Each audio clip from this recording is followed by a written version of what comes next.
Hello and welcome back to the channel. Recently it was Ben's birthday, so I made him a blueberry crepe cake.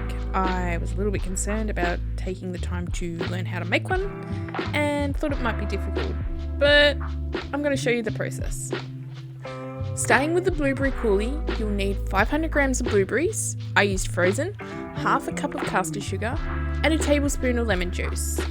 Start by putting all the ingredients into a pot on a low heat. Let the blueberries simmer away and break down for about 15 to 20 minutes. Once the fruit is soft and partially broken down, take it off the heat. Let the mixture cool a little bit and using a stick blender or a stick mixer, blend until smooth.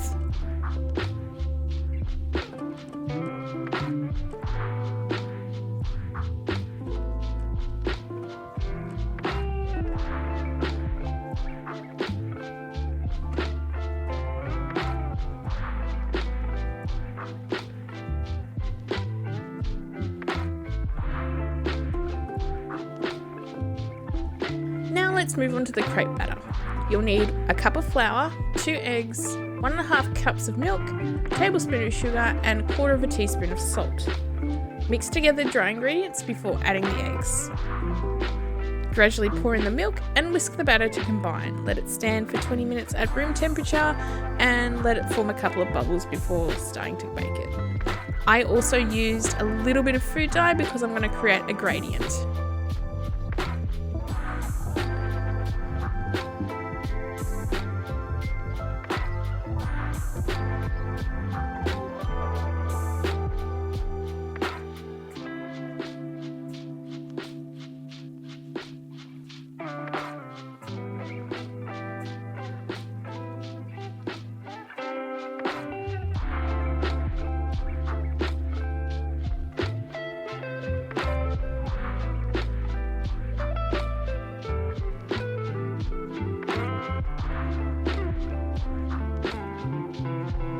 For the crepes, I'm using a crepe maker, but you can use a pan. I just found this a bit easier.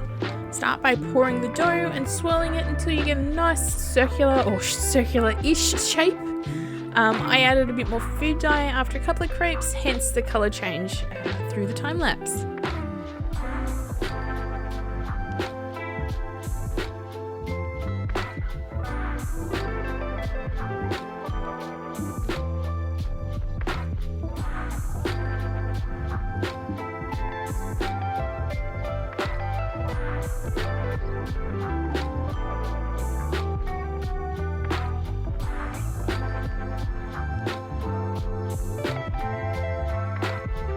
Final component is cream.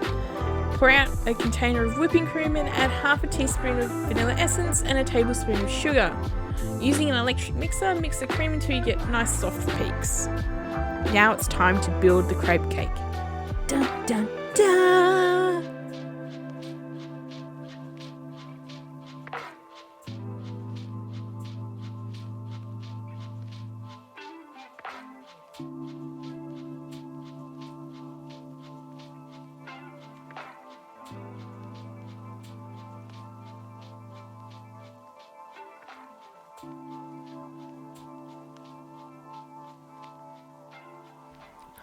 I start with a crepe and then spoon on the blueberry coulis, spreading it until it's almost at the edge.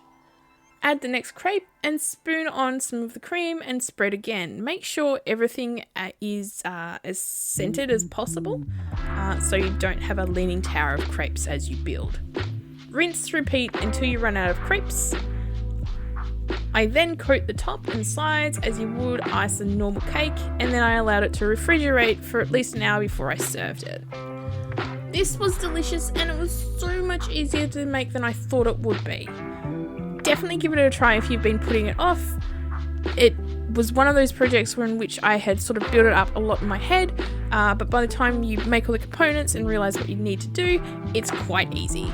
Thanks for watching and liking the video. I'll see you next time.